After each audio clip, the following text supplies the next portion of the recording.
Welcome back to another Explainer. Today we're unpacking a topic that feels like it was ripped straight out of a Hollywood spy thriller, but I promise you it's very, very real. We're looking into the unprecedented, highly cinematic security measures used to protect Vladimir Putin across his many estates and travels. It's an inside look at the anatomy of extreme security, and we're going to break down exactly how this massive apparatus actually works. So, think about it. How do you protect a man with so many enemies? It's a staggering logistical nightmare. And as you'll see from the source material today, the Kremlin's ultimate defense mechanism isn't just about thick armor or really big guns. It relies on one crucial element above absolutely everything else, and that is complete and total unpredictability. Here's a quick look at our intelligence briefing for today's Explainer. We'll start on the ground with the rolling fortress, before looking up at chaos in the skies. From there, we uncover the untrackable ghost train, examine some highly sophisticated deception tactics, and finally, we'll dig into the deep psychology behind it all. The cost of isolation. Okay, let's dive into this first part, the rolling fortress. When venturing out onto public streets, his primary mode of transport is the Oris Senat limousine. But honestly, limousine doesn't really do it justice. It's essentially a bunker on wheels. Inside, sure, you have extreme luxury, like plush leather and a minibar, but the defense specs, staggering. It's completely designed to withstand armor-piercing rounds and hand grenades. The fuel tank is fortified against explosions, and it's got fire-resistant run-flat tires, meaning even if all four wheels are blown out, the car just keeps driving. Oh, and it even features an independent air filtration system against gas attacks and a built-in emergency exit. To put this mechanical beast into perspective, 12 seconds. Now, despite weighing a massive 6.5 tons, which is way heavier than most commercial trucks, by the way, the limousine's V8 twin-turbo hybrid engine can launch this fortress from 0 to 100 kilometers an hour in just 12 seconds. It's specifically built to escape an ambush at top speeds of up to 170 kilometers an hour. Moving on to part 2, chaos in the skies, often called the Flying Kremlin. For global travel, a heavy street limousine obviously won't cut it. Instead, he relies on a heavily customized Soviet-era Ilyushin IL-96. And the bizarre contrast on this Flying Kremlin is wild. On one hand, extreme luxury. We're talking a king-size bed, a personalized gym, a dining area, and intelligence suggests he even travels with a full team of personal doctors on board. But right next to all that, extreme security measures.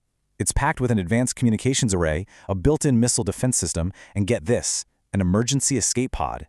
But the security isn't just about the hardware. It's this elaborate aviation shell game that brilliantly illustrates that idea of unpredictability we talked about earlier. Instead of one plane prepping for takeoff, 4 identical presidential planes prep.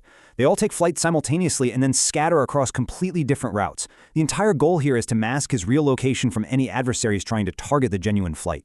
However, there's a pretty fatal flaw in this aviation strategy, captured perfectly here by investigative journalist Ilia Rozhdestvenskii. He points out that with modern civilian flight trackers, anyone can track these planes. So the crucial point is that a powerful adversary wouldn't necessarily need to guess which plane is the real one. They could, theoretically, just target all 4 at once. This very modern vulnerability is exactly why the Kremlin relies so heavily on the next mode of transport.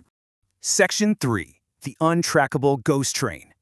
To avoid air radar entirely, the Kremlin utilizes a highly classified ghost train built by Zircon Service. Now, to blend in, it's painted to look exactly like a standard gray and red Russian passenger train. But the extreme covert engineering gives it away. Look at the axles. A standard Russian train car uses 4 axles. But according to leaked documents, these special cars are so heavily reinforced with bulletproof armor that the sheer weight requires 6 axles per car just to keep the whole thing on the tracks. And beneath that dull, unremarkable gray exterior lies a stark contrast of absurd luxuries. We are talking about a soundproofed beauty salon equipped with a radio frequency machine for skin firming. There's a tiled spa area featuring a full Turkish steam bath, a fully equipped gym, and a high-end restaurant car. To pull all this armored weight, the train uses multiple diesel locomotives at the front, and it hides a secret dome on the roof to house a special communications array. Basically, it's business on the outside, absolute luxury fortress on the inside. But obviously, a secret train is incredibly vulnerable if it gets stuck in public railway traffic.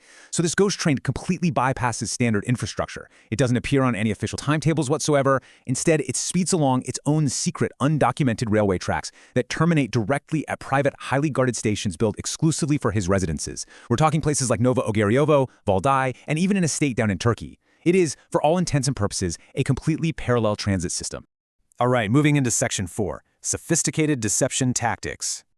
So it's one thing to move in secret, but how do you mask your exact whereabouts when you're literally broadcasting messages to the entire public? Well, when investigative journalists analyzed official footage that was supposedly shot from his primary office in Novo Ogrojovo, they started noticing these tiny, weird visual inconsistencies across different broadcasts. Door handles were positioned at slightly different heights. Thermostats were placed just a bit off-center or lower on the wall. The wall paneling was inconsistent, and things like air vents and TV stands varied. This essentially proved that identical replica offices were built in his other residences, like Valdai and Sochi. He can record a video making it look exactly like he's in Moscow while actually being hundreds of miles away. And then, of course, there's the fascinating question of doppelgangers. Now, as an explainer, we are just looking at what the sources report here.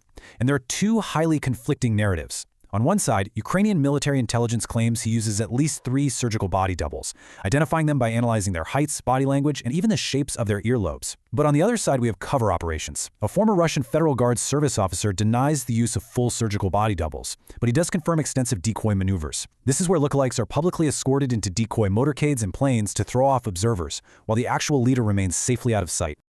Finally, let's look at Section 5, the cost of isolation and extreme paranoia. We've seen the armored trains and the clone airplanes, but what is the psychological root of these Bond villain-level measures? The sources point to a myriad of compounding reasons for this extreme paranoia. It starts with his past trauma as a KGB agent, witnessing the sudden collapse of East Germany, which likely sparked a deep, lasting distrust of civil society. Add to that the constant hostility that comes from leading an autocratic, corrupt oligarchy.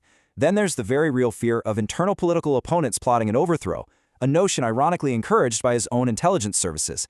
And of course, today, the active threat of Ukrainian intelligence operations and the growing reach of targeted drone strikes.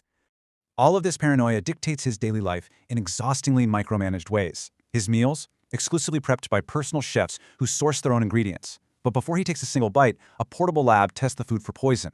When taking meetings, those notoriously long tables are specifically used to physically distance him several meters away from guests. And perhaps wildest of all, when traveling abroad, his bodyguards reportedly collect his excrement and literally take it back to Russia to prevent foreign powers from gathering any intelligence on his health. So the crucial takeaway here is this. Isolation is one of the key elements of his presidency.